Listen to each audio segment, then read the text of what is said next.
Hi everyone, I'm Thomas Ellmer. I work at Ikon Gallery as Assistant Curator. I'm very pleased to be joined by Tania Kovats today. This talk is an extension of our current exhibition, A Very Special Place, Ikon in the 1990s, the fourth in a series of surveys of Ikon's artistic programme. This exhibition is a review of the 1990s. It comprises work by 40 artists who featured in exhibitions at Ikon's John Bright Street venue during 1990 to 1997, and at Ikon's current premises in Brindley Place until 1999.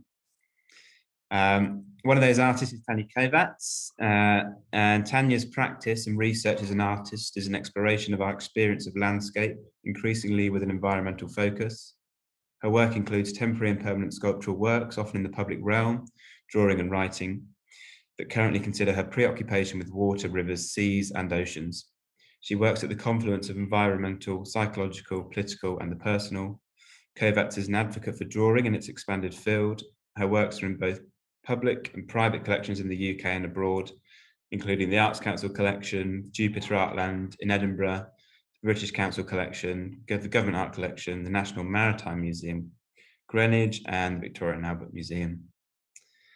And to start, Tania, perhaps you can transport us back to the 1990s and give us an idea of your thoughts on Ikon in that period, and then also how your relationship with Ikon Gallery emerged. Gosh, it is does feel like quite a long time ago, but I mean, Ikon, as someone that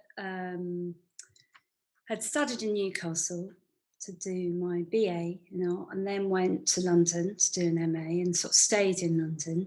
Ikon was this exciting other place in a city I didn't know really, Birmingham. But you just knew these quite kind of radical shows went on there that were sort of outside this like really hungry machinery that was driven by the marketplace. And you'd see artists maybe that you wouldn't see anywhere else, actually. International artists as well as artists that were living and working in the UK. And it just had a position. It just, there was something about that I really liked, even if I didn't always understand it. It was sort of a really interesting thing. I came to the Ikon quite late in its story, and at a moment of real change for the Ikon when it was moving buildings. So this particular decade covers quite a sort of, radical change in the architecture that housed it.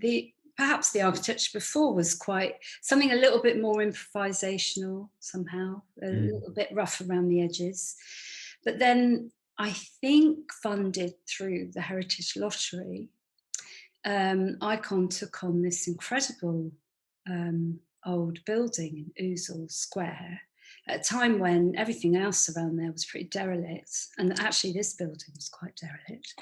But it was a building that was going to be kind of saved from the March of Progress and, a very particular type of vernacular that's mushroomed up in all our kind of city centres.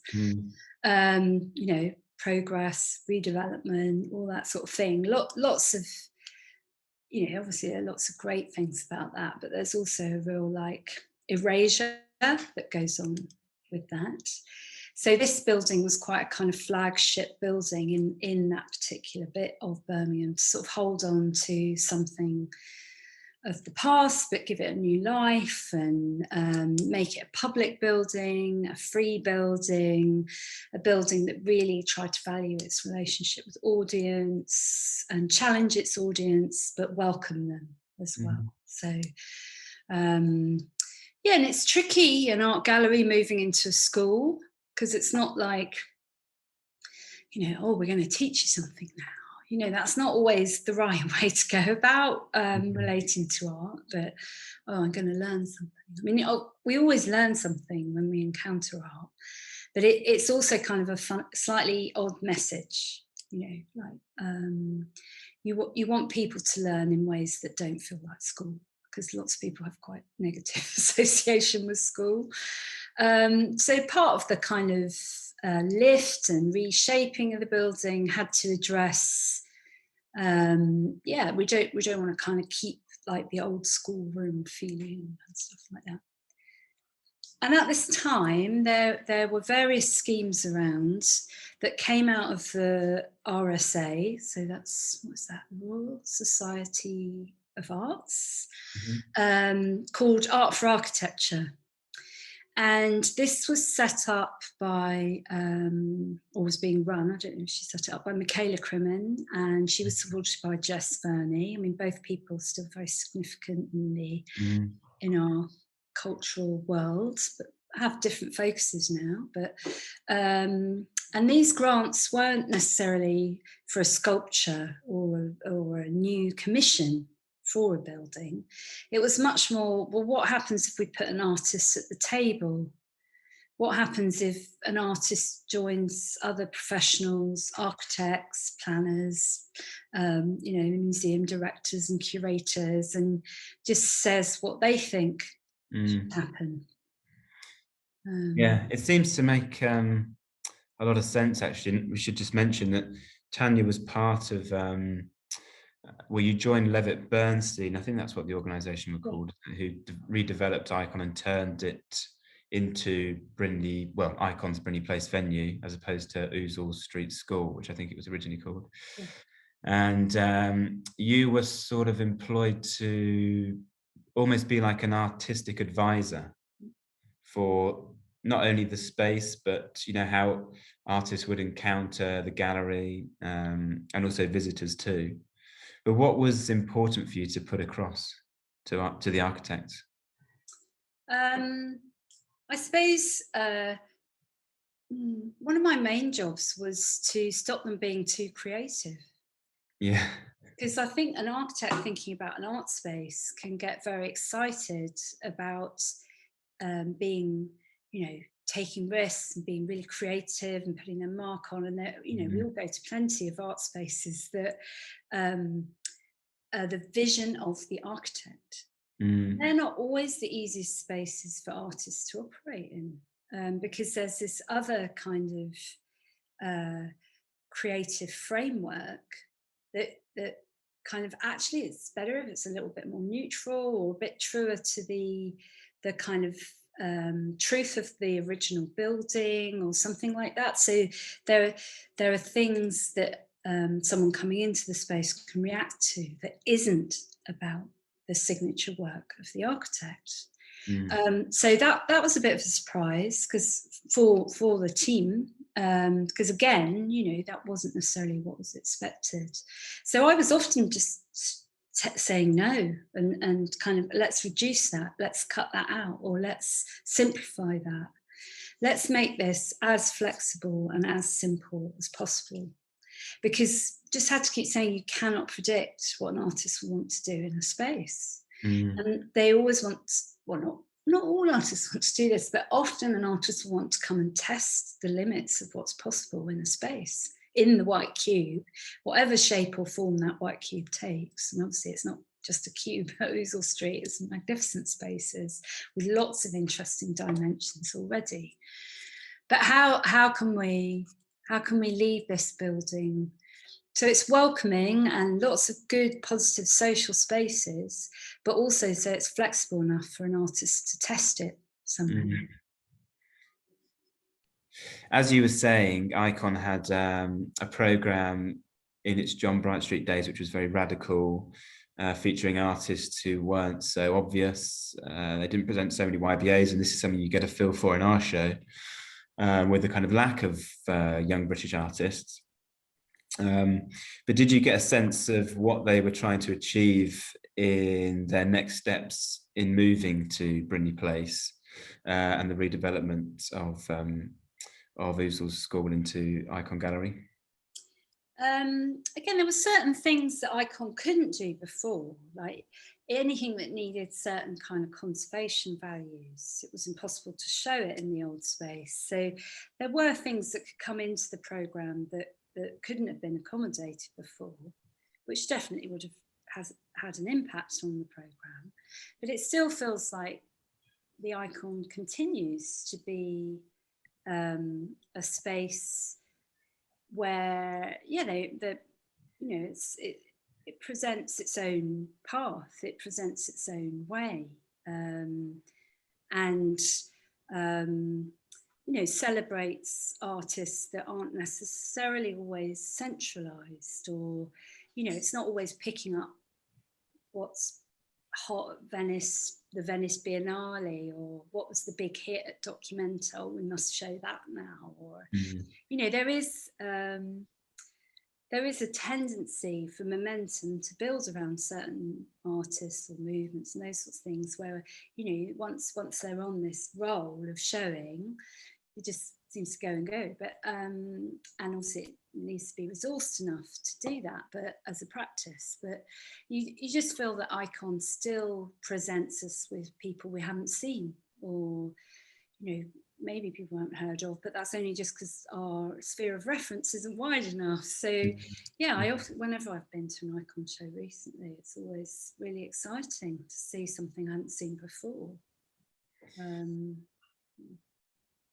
And alongside your involvement as a kind of artistic advisor, you were commissioned to create a site-specific work. And for a lot of our visitors to Ikon, they probably won't know this, but the slate that Ikon sits on is a Tania Kovats artwork called Plinth. So maybe you could tell us a bit more about this work and where this idea came from. It's sort of a very quiet piece of public art. And it was about, similarly with what I just said about the architecture of the building, trying to kind of keep it calm and letting other things be possible. I felt the same way about any kind of signatured artwork that I might contribute, that it shouldn't somehow get in the way of someone else's work or their encounter with the building. And at that time, I was making sculptural works that were looking at landscape, so modelling pieces of landscape and setting them into plinths. So rather than putting a sculpture on a plinth, the one face of the plinth would be a rock face, like a cliff or a canyon, some kind of eroded landscape, so as if the plinth had been eroded by kind of geological forces. So I was very preoccupied with the plinth and how that then referred to the white cube space that art was seen in. So because this was a project where I was looking at the building and the container for art, it sort of, there was quite a natural progression for me to think, oh, what about an architectural plinth? Because I understood that buildings had plinths, but I hadn't really thought about that much. So and it was kind of, I did think about, could it be a white plinth? And that seemed really unrealistic in an urban setting, outdoor setting. So it was like, well, let's flip that to a negative. Let's make a black plinth. And working with slate, which is beautiful material. So the building sits on a very simple slate plinth that absorbs some of the changes in levels. So it was also problem solving a bit for the building. And, you're already treading on an artwork before you've gone through the door. And I quite like that idea. And it's, it's quietly there. It's not shouty artwork.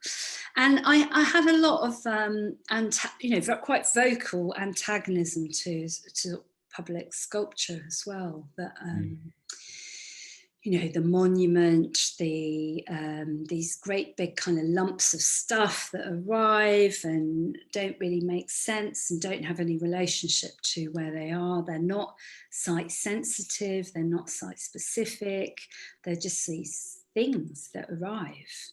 And I was quite kind of hostile to quite a lot of them. So again, it didn't feel like, well, I can't just make a big sculpture and put it there because that goes against that. So, it worked for me on a number of levels. and also covered, I mean, on a practical level, covered a lot of budgeting limitation on this commission, because my budget then got absorbed into the building, into the fabric of the building.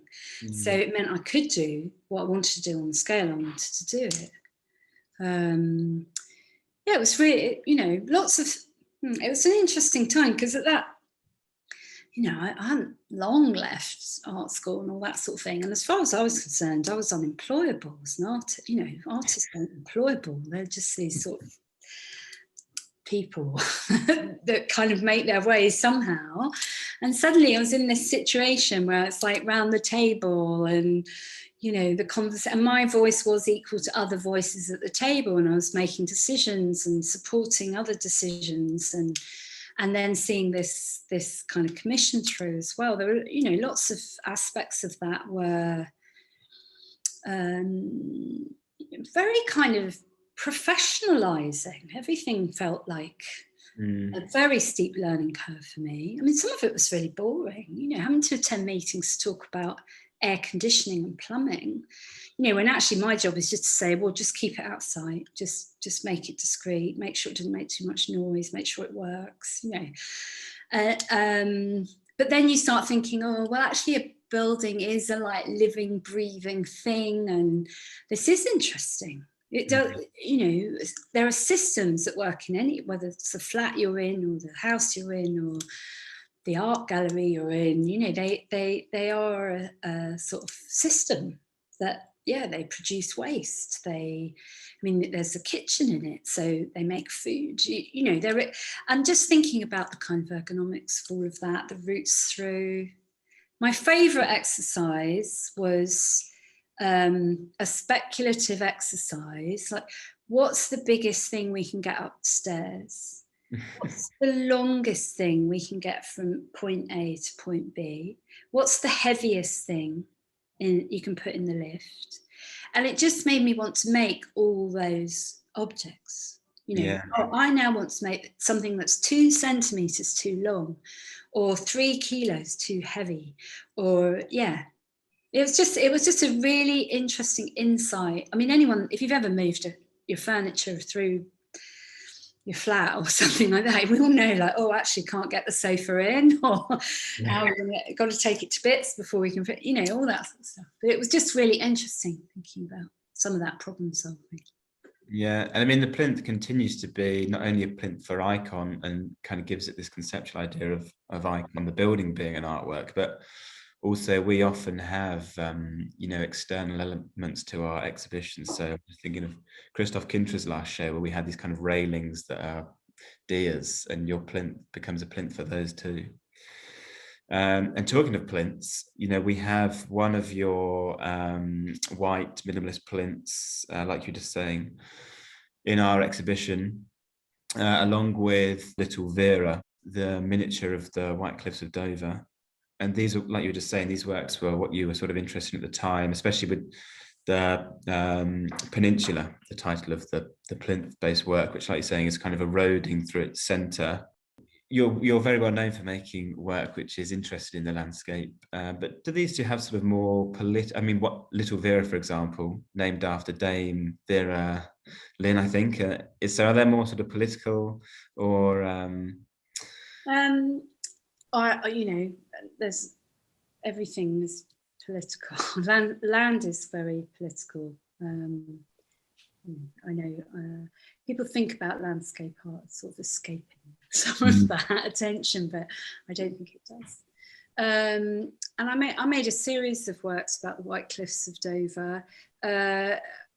It was the first time I'd addressed the English landscape, so my kind of natal landscape. I'm from Bryant, I'm from Sussex, I'm from Chalk Downland. And I didn't make those until I was on a British School of Rome residency. So it took working somewhere else, which was not long after the Ikon project with the plinth finished. And I really needed that, actually, because I think my head had got a bit full with, you know, trying to be professional in this kind of artist's role. And I did just need some time back in the studio, away from all those sorts of dialogues. And that was one of the first things I made when I was there. So it's kind of ironic because the British School at the moment is a bit like this sort of weird colonial outpost. I mean, you know, there are all these different, like there's the Japan Academy and the German Academy. You know, they're very interesting places to be.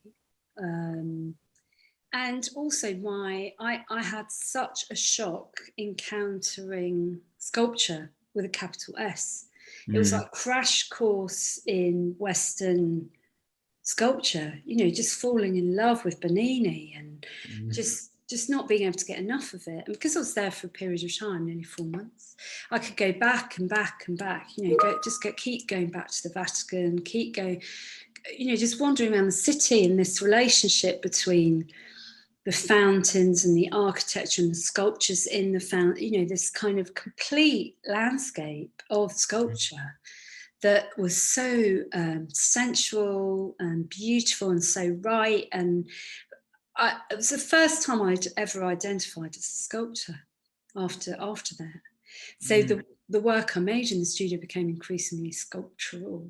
You know, I was kind of, after the Royal College and doing an MA in sculpture, I dodged the word at every opportunity. You know, it just felt really uncomfortable and didn't represent me. But after that period in Rome, I think I embraced it, actually. I mean, a lot of the time I did look at plinths for things or props, like the way you make a figure stand up is often to have some sort of unusual, like tree stump or wedge between the figure's legs, or, you know, stand them on something big and lumpy. And that, you know, there's a lot of looking at props in sculpture when I was there.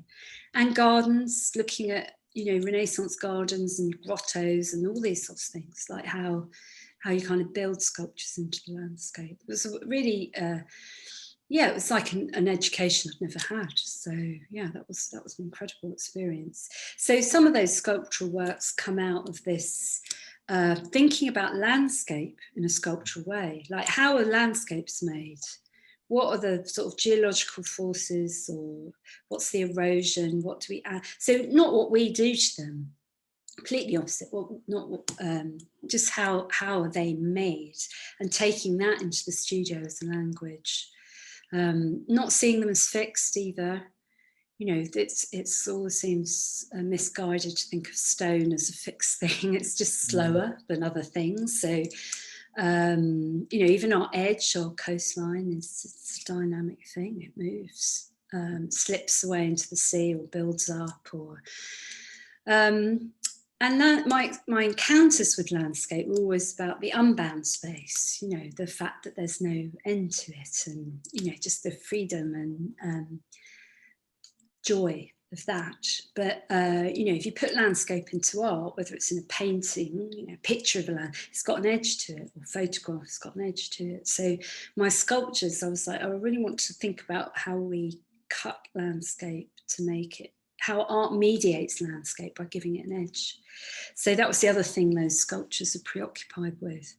Like the Little Vera fits into a very long line of Little Veras, like a whole coastline. And I just kept cutting them into sections. But in theory, you could bring them all back together again. I think they're numbered. But yeah, I was just really interested in the way it's sliced. You slice it to make work. Yeah, I mean, it's interesting thinking about Little Vera in relation to Peninsula, and especially how we've got them paired in the exhibition, where they're sort of, Peninsula sits in front of Little Vera, and it's almost a bit like, you know, Little Vera is a kind of mannequin, a very kind of perfect idea of landscape, and you know, Peninsula is this, the more ugly side of it, the more rotting side of it. Well, it's I suppose one of its references is like the Old Man of Hoy in Scotland. Like, there are places up there that are, the rock is so old, it's some of the oldest rock that we'll encounter. So yeah, it's got a much older, kind of crumbly, craggy and enduring quality to it. But yeah, so it's almost like a sea stack at the end of the peninsula. Something else you were involved with at Ikon was an exhibition called Loss, which featured a range of really exciting and important artists people like Wolfgang Tillmans, Paul McCarthy, Louise Bourgeois, Felix Gonzalez Torres. Could you give us, a bit more of an idea of why you wanted to do this show, and why an Ikon? Well, that was a wonderful invitation that Lisanne McGregor made to me, who was the director that I worked with originally. And again, that was another change I saw, because that was marked a period where she left the Ikon and Jonathan Watkins came in. So it's another kind of change, as well as the building. And she invited me to curate a show, and I wanted to make a show about landscape, but not necessarily have pictures of landscape in it. It was more a show about an experience of space, or disorientation, or freedom of landscape, something oceanic or expansive, and to do with our kind of complex relationship with the non-human or beyond human world. So there were lots of things in there. I suppose lots of curators, I mean, I'm an artist curator, I've only done it a couple of times, but it might be about a relationship with particular artworks and building relationships with the artists and maybe commissioning new work and all this sort of thing. I was very clear, I didn't necessarily want anything to do with the artists. There were just particular artworks that I wanted to see what happened if you put them together. It was like a sense of gathering. And I wanted one artwork to meet another artwork. I mean, fair enough, there would be an audience. Other people would be in the room, but it was more like, okay, what if you put a Thierry de Cordier in the same room as a Ronnie Horn? Because I think these are like incredibly powerful psychic objects that, really do have their own life, and they're dumb. They're sculptures. They can't speak. They can't move on their own or anything like that. But what are they going to do in the presence of each other? And that was kind of my curatorial approach. It's highly subjective, and that was a great luxury. A lot of trust was put into my decision making by others, and I was very well supported. But it was like a moment as well, like just at the end of the century, there was this sort of, millennium, just at the end of this moment, like what's going to happen? There were all sorts of like worries that all our computers would stop working, and there'd be something was going to happen because we moved from one millennium to another. And I'm sure if a couple of 100 years time we'll understand what did happen at that moment. But so that was another reason for calling it Lost.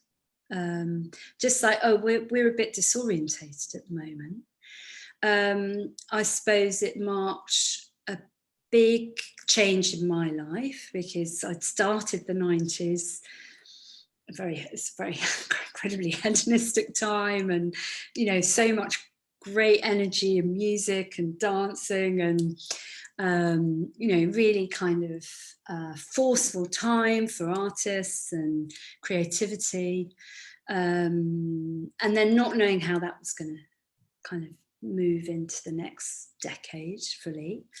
I also became a parent in 1999, so that's the year my son was born. So that marked, it's a massive landscape marker in my life. So again, it felt like it was on the cusp of so many things as the world kind of turned into this new date, and that was a date from the future as well. It's like, it's almost like I didn't see it coming. Suddenly, there it was. we were in this other century. So there was this sense of disorientation. How do we look at what's gone before? How do we navigate? How do we map read? How do we stumble around? I had Paul McCarthy's Apple Heads, this sort of Adam and Eve with huge apples on their heads, and they both, the man, Adam and Eve, both got genitals so oversized and enormous, there's no way they could move, and they're sort of stood on these big blocks of cheese. I mean, it is the most random, thrilling, crazy sculpture that to me was like, oh yeah, that's what it's like. That's where we are. You know, it was just finding things that I felt this huge sense of identification with, and not always able to say why. And then they were all, sorry, Tony, they were all artworks you had seen previously or been aware of? Yeah, been aware of somehow, yeah, obviously, because it was particular artworks I was after. The starting point actually with the Kippenberger work that we didn't get to have in the show. There's a picture of it in the little catalogue that and it's called "I'm Going Into the Forest Because My Pills Are Taking Effect Now," and it's these beautiful birch trees with these enormous multicolored pills on the ground. It's this installation, and it was booked up somewhere. I mean, I can't remember the details, but we couldn't get it, so I ended up with a set of small drawings, the hotel drawings, which also talk of this kind of roaming kind of consciousness, and the artist is sort of migrant worker, you know, that just, you follow opportunities, you go from the next to the next to the next to the next. So I mean, obviously very highly successful artist, but yeah, there was something of the traveling, the nomadic to that drawing series. But yeah, it was. I suppose my main kind of impulse was what happens if you put these things together. And you know, thinking about the nomadic and objection in a way too, I suppose. Was there something you were trying to take? I mean, because the planning for this exhibition would have happened, I guess, at the end of the 1990s, 1998, 1999, and then I think took place at the start of 2000. So it was a sort of new millennium show for Ikon.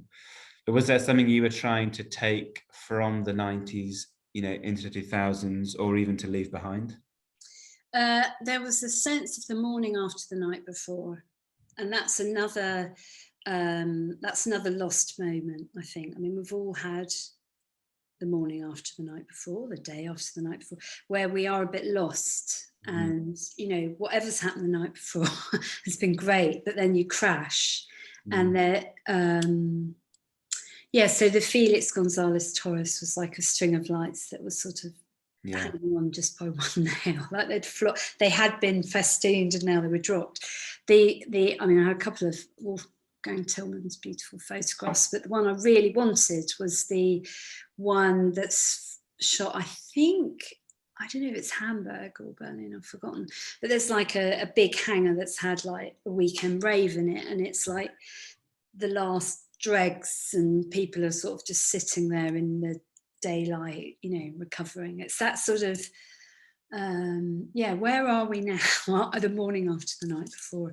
And you know, the 90s had felt hugely decadent, and bits of that were euphoric and really positive and really collective, and bits of that were hideous, that were all about every man for themselves and how much money can you make, and you know, just trampling over anyone and everything to get what you want, you know, and that was seen as admirable.